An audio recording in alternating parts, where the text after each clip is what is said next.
Friends గత ఏడాది Putin ఇంటి పైన దాడి జరిగింది. గత ఏడాది అంటే డిసెంబర్‌లో జరిగింది. ఈ విషయం మనందరికీ తెలిసిందే.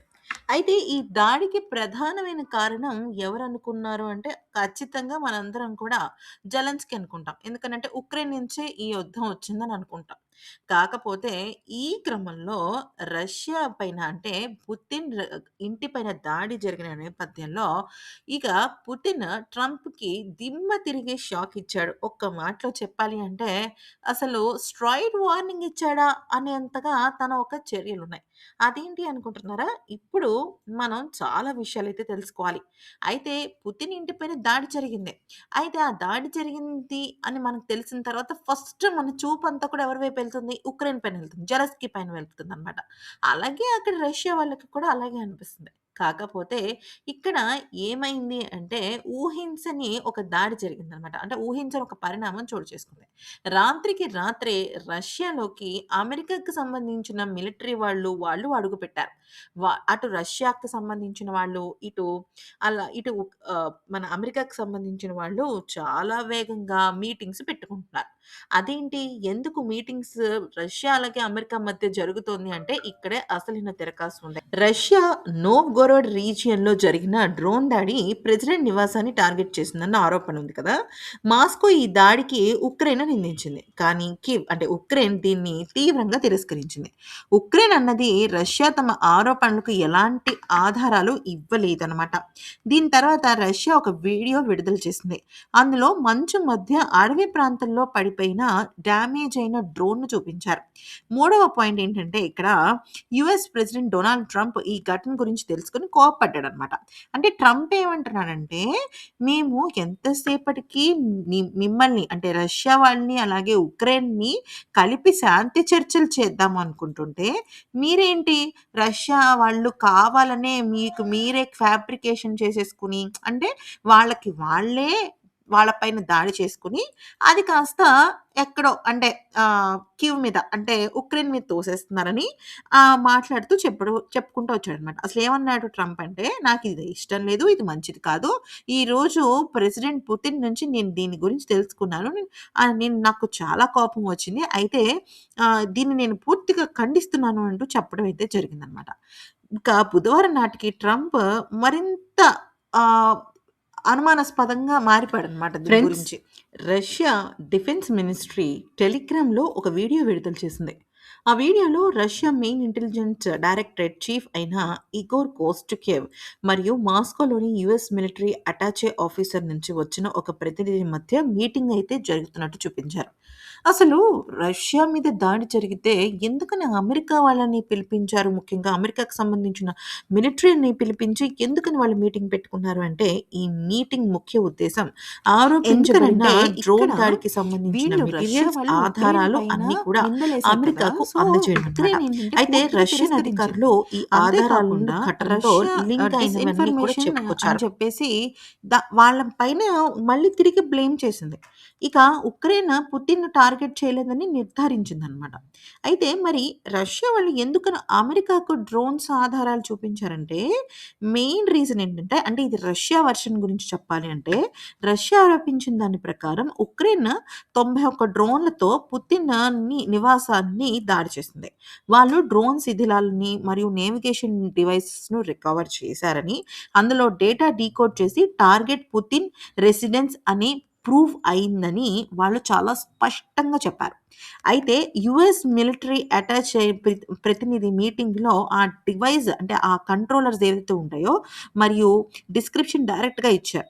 అయితే ఇది చూస్తే అందరి డౌట్స్ క్లియర్ అయిపోతాయి.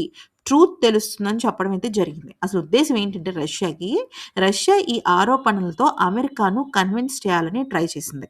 ఎందుకంటే ఉక్రెయిన్‌కు అమెరికా ఆయుధాలను, టెక్నాలజీ, ఇంటెలిజెన్స్ సపోర్ట్ ఇస్తుంది. ఈ దాడి అమెరికా సపోర్ట్‌తోనే జరిగింది. ఇదే ఇండైరెక్ట్‌గా ఆరోపించడం జరిగింది. యూఎస్ ప్రెసిడెంట్ ట్రంప్‌తో శాంతి చర్చలు జరుగుతున్నాయి. మొదట ట్రంప్ ఈ ఆరోపణ విని నేను చాలా కోపం వచ్చేసింది నాకు. మేమేదో శాంతి చర్చలు చేయాలి అనుకుంటే, ఇలాగా ఉక్రెయిన్ పైన ప్రెషర్ పెంచాలని రష్యా చూస్తోంది అంటూ చెప్పడం అయితే జరిగింది. కానీ ఇతర సైడ్ అంటే రష్యా నుంచి కాకుండా అదర్ సైడ్ ఆఫ్ ప్రపంచాన్ని గనక మనం చూసినట్టయితే ఇది ఈ దాడి అనేది టోటల్లీ ఫ్యాబ్రికేటెడ్, ఫేక్ అన్నట్టుగా అంటున్నారనమాట. ఎలాంటి ఇండిపెండెంట్ ఎవిడెన్స్ లేదు. Air defence footage, explosions, local reports ఏవి కూడా ఇది ఉక్రెయిన్ ద్వారా జరిగింది అని చెప్పటానికి సరైన ఆధారం లేదు. మ్యానిప్యులేటెడ్ అనమాట. ఎందుకు ఇదంతా చేస్తుంది? ఎందుకు మ్యానిప్యులేషన్ చేస్తుంది అంటే, ఇక్కడ ఉక్రెయిన్ అలాగే యూఎస్ మధ్య శాంతి చర్చలను అడ్డుకోవడం, ట్రంప్‌ను రష్యా సైడ్‌కు టర్న్ చేయటమే ఇక్కడ ప్రధానమైన ఉద్దేశ్యం అని కూడా కొంతమంది అంటున్నారు. చివరికి రష్యా ఈ ఎవిడెన్స్ ఇవ్వటం వల్ల డిప్లొమాటిక్ మరియు ప్రొపగాండా స్ట్రాటజీలో మాత్రమే తన ఆరోపణలు ప్రూవ్ చేస్తోంది అంటూ అమెరికాకు సంబంధించిన అంటే వెస్టర్న్ మీడియా అంతా కూడా అంటుందన్నమాట. అయితే వెస్టర్న్ మీడియా అన్నప్పటికీ కూడా ఇక్కడ పాయింట్ మనం గుర్తుపెట్టుకోవాల్సింది ఏంటి అంటే, సరే ఇక్కడ పాయింట్ ఏంటంటే, రష్యా వాళ్ళేమో ఏమంటున్నారు, ఇది ఉక్రెయిన్ చేసింది అంటున్నారు. అమెరికా ఏమో ఇది ఉక్రెయిన్ చేయలేదు. మీకు మీరే ఉక్రెయిన్‌తో శాంతి చర్చలు గాని, మాతో వాళ్ళు శాంతి చర్చలు జరపడం గాని మీకిష్టం లేదు కాబట్టే మీరిలాగ ఆరోపణలు చేస్తున్నారు అని చెప్పడం జరిగింది. అయితే ఫస్ట్ నుంచి ఒకటే మాట మీద కదా నిలబడాలి డొనాల్డ్ ట్రంప్. కానీ ఎప్పుడైతే ఈ ఎవిడెన్స్‌లు చూపిస్తూ అంటే దాన్ని ఫ్యాబ్రికేట్ చేశారో రష్యా వాళ్ళు తలుచుకుంటే ఏదైనా జరుగుతుంది. అప్పుడు ట్రంప్ తన మాట మీద తను నిలబడకుండా తనేం చేశాడు, మళ్ళీ అనుమానంగా తన మాట మార్చేసాడనమాట. అంటే అక్కడ తను ఉక్రెయిన్‌కి సపోర్ట్ చేస్తున్నట్టా? రష్యాకి సపోర్ట్ చేస్తున్నట్టా? మొత్తం మీద చెప్పాలి అంటే ట్రంప్ ఒక వెర్రితనం వల్ల అటు రష్యా, ఇటు ఉక్రెయిన్ ఇరు దేశాలు కూడా ఒక క్లారిటీ లేక జుట్టు పీక్కుంటున్నాయి. అయితే రష్యా మాత్రం అమెరికాకి ఒక స్ట్రాంగ్ వార్నింగ్ అయితే ఇవ్వడం జరిగింది. ఈ క్రమంలో నాకు అర్థమైంది ఏంటంటే, ఎందుకని ఇలాగ జరిగింది అనేది గనక చూసినట్టయితే ఫస్ట్ బేసిక్ పాయింట్, మేము ఎవరిపైన ఆరోపణలు చెయ్యము. ఎందుకంటే గతంలో కూడా ఉక్రెయిన్ రష్యా పైన చాలా దారుణమైన అటాక్ ఇచ్చింది. అప్పుడు ఆ టైంలో మనం అందరం అనుకున్నాం కూడా కొన్ని నెలల క్రిందట. ఏమనుకున్నామంటే, అమ్మో!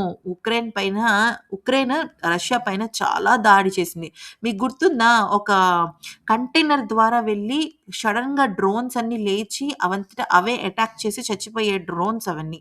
సో, ఆ డ్రోన్స్‌తో అటాక్ చేసేసరికి వాళ్ళ వాళ్ళకి సంబంధించిన వాళ్ళ మెషిన్స్‌తోనే హైజాకింగ్ జరిగింది చూసారా? అప్పుడు ఫ్లైట్ హైజాకింగ్ అలాగే జరిగింది మీకు గుర్తున్నట్టయితే.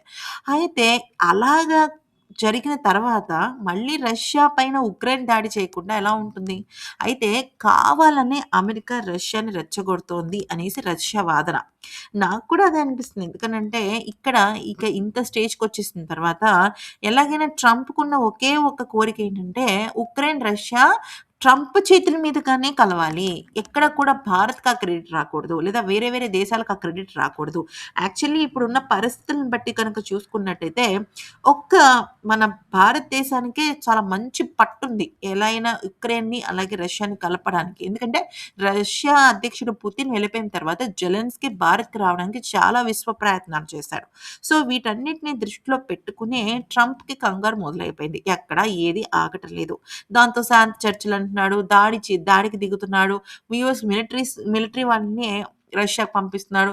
రష్యా అధ్యక్షుడు పుతిన్ ఏం చెప్పినా కూడా నువ్వు చెప్పింది కరెక్టే అంటున్నాడు. ఇట్లా రకరకాలుగా తనకే అర్థం కాని పాపం కొన్ని కొన్ని విషయాల్ని తను ఇన్వాల్వ్ అయిపోతున్నాడు గానీ, రష్యా అధ్యక్షుడు పుతిన్ చేతిలో మాత్రం తిను ఒక పపెట్ షోగానే మారిపోయాడనమాట. సో, నచ్చిందా ఫ్రెండ్స్? మీకెలా అనిపించింది ఈ వీడియో అనేది మాకు కామెంట్ సెక్షన్‌లో చెప్పండి. Thanks for watching. మీకు గనక ఒక్క చిన్న లైక్ ఇవ్వడం వల్ల మేము మంచి మంచి అప్డేట్స్ అయితే ఖచ్చితంగా మీ ముందుకు తీసుకొస్తాం. Thank you for watching. ఎందుకనంటే ఇక్కడ రష్యా వాళ్ళు ఉక్రెయిన్ పైన నిందలేశారు కదా! సో, ఉక్రెయిన్ ఏంటంటే పూర్తిగా తిరస్కరించింది. అంతే కాకుండా రష్యా డిస్‌ఇన్ఫర్మేషన్ అని చెప్పేసి వాళ్ళ పైన మళ్ళీ తిరిగి బ్లేమ్ చేసింది. ఇక ఉక్రెయిన్ పుతిన్‌ని టార్గెట్ చేయలేదని నిర్ధారించిందనమాట. అయితే మరి రష్యా వాళ్ళు ఎందుకని అమెరికాకు డ్రోన్స్ ఆధారాలు చూపించారంటే, మెయిన్ రీజన్ ఏంటంటే అంటే ఇది రష్యా వెర్షన్ గురించి చెప్పాలి అంటే, రష్యా ఆరోపించిన దాని ప్రకారం ఉక్రెయిన్ 91 డ్రోన్‌లతో నివాసాన్ని దాడి చేసింది. వాళ్ళు డ్రోన్ శిథిలాలని మరియు నేవిగేషన్ డివైసెస్‌ను రికవర్ చేశారని, అందులో డేటా డీకోడ్ చేసి టార్గెట్ పుతిన్ రెసిడెన్స్ అని ప్రూవ్ అయిందని వాళ్ళు చాలా స్పష్టంగా చెప్పారు. అయితే యూఎస్ మిలిటరీ అటాచ్ ప్రతినిధి మీటింగ్‌లో ఆ డివైస్ అంటే ఆ కంట్రోలర్స్ ఏవైతే ఉంటాయో మరియు డిస్క్రిప్షన్ డైరెక్ట్‌గా ఇచ్చారు. అయితే ఇది చూస్తే అందరి డౌట్స్ క్లియర్ అయిపోతాయి. ట్రూత్ తెలుస్తుందని చెప్పడం అయితే జరిగింది. అసలు ఉద్దేశ్యం ఏంటంటే రష్యా ఈ ఆరోపణలతో అమెరికాను కన్విన్స్ చేయాలని ట్రై చేసింది. ఎందుకంటే ఉక్రెయిన్‌కు అమెరికా ఆయుధాలను, టెక్నాలజీ, ఇంటెలిజెన్స్ సపోర్ట్ ఇస్తుంది. ఈ దాడి అమెరికా సపోర్ట్‌తోనే జరిగింది. ఇదే ఇండైరెక్ట్‌గా ఆరోపించడం జరిగింది. యూఎస్ ప్రెసిడెంట్ ట్రంప్‌తో శాంతి చర్చలు జరుగుతున్నాయి. మొదట ట్రంప్ ఈ ఆరోపణ విని నేను చాలా కోపం వచ్చేసింది నాకు. మేమేదో శాంతి చర్చలు చేయాలి అనుకుంటే, ఇలాగా ఉక్రెయిన్ పైన ప్రెషర్ పెంచాలని రష్యా చూస్తోంది అంటూ చెప్పడం అయితే జరిగింది. కానీ ఇతర సైడ్ అంటే రష్యా నుంచి కాకుండా అదర్ సైడ్ ఆఫ్ ప్రపంచాన్ని గనక మనం చూసినట్టయితే, ఇది ఈ దాడి అనేది టోటల్లీ ఫ్యాబ్రికేటెడ్, ఫేక్ అన్నట్టుగా అంటున్నారనమాట. ఎలాంటి ఇండిపెండెంట్ ఎవిడెన్స్ లేదు. Air defence footage, explosions, local reports ఏవి కూడా ఇది ఉక్రెయిన్ ద్వారా జరిగింది అని చెప్పటానికి సరైన ఆధారం లేదు. మానిప్యులేటెడ్ అనమాట. ఎందుకు ఇదంతా చేస్తుంది? ఎందుకు మానిప్యులేషన్ చేస్తుంది అంటే, ఇక్కడ ఉక్రెయిన్ అలాగే యూఎస్ మధ్య శాంతి చర్చలను అడ్డుకోవడం, ట్రంప్‌ను రష్యా సైడ్‌కు టర్న్ చేయటమే ఇక్కడ ప్రధానమైన ఉద్దేశ్యం అని కూడా కొంతమంది అంటున్నారు. చివరికి రష్యా ఈ ఎవిడెన్స్ ఇవ్వటం వల్ల డిప్లొమాటిక్ మరియు ప్రొపగాండా స్ట్రాటజీలో మాత్రమే తన ఆరోపణలు ప్రూవ్ చేస్తోంది అంటూ అమెరికాకు సంబంధించిన అంటే వెస్టర్న్ మీడియా అంతా కూడా అంటుందన్నమాట. అయితే వెస్టర్న్ మీడియా అన్నప్పటికీ కూడా ఇక్కడ పాయింట్ మనం గుర్తుపెట్టుకోవాల్సింది ఏంటి అంటే, సరే ఇక్కడ పాయింట్ ఏంటంటే, రష్యా వాళ్ళేమో ఏమంటున్నారు, ఇది ఉక్రెయిన్ చేసింది అంటున్నారు. అమెరికా ఏమో ఇది ఉక్రెయిన్ చేయలేదు. మీకు మీరే ఉక్రెయిన్‌తో శాంతి చర్చలు గాని, మాతో వాళ్ళు శాంతి చర్చలు జరపడం గాని మీకిష్టం లేదు కాబట్టే మీరిలాగ ఆరోపణలు చేస్తున్నారు అని చెప్పడం జరిగింది. అయితే ఫస్ట్ నుంచి ఒకటే మాట మీద కదా నిలబడాలి డొనాల్డ్ ట్రంప్. కానీ ఎప్పుడైతే ఈ ఎవిడెన్స్‌లు చూపిస్తూ అంటే దాన్ని ఫ్యాబ్రికేట్ చేశారో రష్యా వాళ్ళు తలుచుకుంటే ఏదైనా జరుగుతుంది. అప్పుడు ట్రంప్ తన మాట మీద తను నిలబడకుండా తనేం చేశాడు, మళ్ళీ అనుమానంగా తన మాట మార్చేసాడనమాట. అంటే అక్కడ తను ఉక్రెయిన్‌కి సపోర్ట్ చేస్తున్నట్టా? రష్యాకి సపోర్ట్ చేస్తున్నట్టా? మొత్తం మీద చెప్పాలి అంటే ట్రంప్ ఒక వెర్రితనం వల్ల అటు రష్యా, ఇటు ఉక్రెయిన్ ఇరు దేశాలు కూడా ఒక క్లారిటీ లేక జుట్టు పీక్కుంటున్నాయి. అయితే రష్యా మాత్రం అమెరికాకి ఒక స్ట్రాంగ్ వార్నింగ్ అయితే ఇవ్వడం జరిగింది. ఈ క్రమంలో నాకు అర్థమైంది ఏంటంటే, ఎందుకని ఇలాగ జరిగింది అనేది గనక చూసినట్టయితే ఫస్ట్ బేసిక్ పాయింట్ మేము ఎవరిపైన ఆరోపణలు చెయ్యము. ఎందుకంటే గతంలో కూడా ఉక్రెయిన్ రష్యా పైన చాలా దారుణమైన అటాక్ ఇచ్చింది. అప్పుడు ఆ టైంలో మనం అందరం అనుకున్నాం కూడా కొన్ని నెలల క్రిందట. ఏమనుకున్నామంటే, అమ్మో! ఉక్రెయిన్ రష్యా పైన చాలా దాడి చేసింది. మీకు గుర్తుందా? ఒక కంటైనర్ ద్వారా వెళ్ళి సడెన్‌గా డ్రోన్స్ అన్నీ లేచి అవంతట అవే అటాక్ చేసి చచ్చిపోయే డ్రోన్స్ అవన్నీ. సో, ఆ డ్రోన్స్‌తో అటాక్ చేసేసరికి వాళ్ళ వాళ్ళకి సంబంధించిన వాళ్ళ మెషిన్స్‌తోనే హైజాకింగ్ జరిగింది చూసారా? అప్పుడు ఫ్లైట్ హైజాకింగ్ అలాగే జరిగింది మీకు గుర్తున్నట్టయితే. అయితే అలాగా జరిగిన తర్వాత మళ్ళీ రష్యా పైన ఉక్రెయిన్ దాడి చేయకుండా ఎలా ఉంటుంది? అయితే కావాలనే అమెరికా రష్యాని రెచ్చగొడుతోంది అనేసి రష్యా వాదన. నాకు కూడా అదే అనిపిస్తుంది. ఎందుకనంటే ఇక ఇంత స్టేజ్‌కొచ్చేసిన తర్వాత ఎలాగైనా ట్రంప్‌కున్న ఒకే ఒక్క కోరిక ఏంటంటే ఉక్రెయిన్, రష్యా ట్రంప్ చేతుల మీదుగానే కలవాలి. ఎక్కడ కూడా భారత్‌కి ఆ క్రెడిట్ రాకూడదు. లేదా వేరే వేరే దేశాలకు ఆ క్రెడిట్ రాకూడదు. యాక్చువల్లీ ఇప్పుడున్న పరిస్థితులను బట్టి కనుక చూసుకున్నట్టయితే ఒక్క మన భారతదేశానికే చాలా మంచి పట్టుంది. ఎలా అయినా ఉక్రెయిన్‌ని అలాగే రష్యాని కలపడానికి. ఎందుకంటే రష్యా అధ్యక్షుడు పుతిన్ వెళ్ళిపోయిన తర్వాత జెలెన్స్కీ భారత్‌కి రావడానికి చాలా విశ్వ ప్రయత్నాలు చేశాడు. సో, వీటన్నిటిని దృష్టిలో పెట్టుకునే ట్రంప్‌కి కంగారు మొదలైపోయింది. ఎక్కడ ఏది ఆగటం లేదు. దాంతో శాంతి చర్చలు అంటున్నాడు. దాడికి దిగుతున్నాడు. యూఎస్ మిలిటరీ వాళ్ళని రష్యాకి పంపిస్తున్నాడు. రష్యా అధ్యక్షుడు పుతిన్ ఏం చెప్పినా కూడా నువ్వు చెప్పింది కరెక్టే అంటున్నాడు. ఇట్లా రకరకాలుగా తనకే అర్థం కాని పాపం కొన్ని కొన్ని విషయాల్ని తను ఇన్వాల్వ్ అయిపోతున్నాడు గానీ, రష్యా అధ్యక్షుడు పుతిన్ చేతిలో మాత్రం తిను ఒక పపెట్ షోగానే మారిపోయాడనమాట. సో, నచ్చిందా ఫ్రెండ్స్? మీకెలా అనిపించింది ఈ వీడియో అనేది మాకు కామెంట్ సెక్షన్‌లో చెప్పండి. Thanks for watching. మీకు గనక ఒక్క చిన్న లైక్ ఇవ్వడం వల్ల మేము మంచి మంచి అప్డేట్స్ అయితే ఖచ్చితంగా మీ ముందుకు తీసుకొస్తాం. Thank you for watching.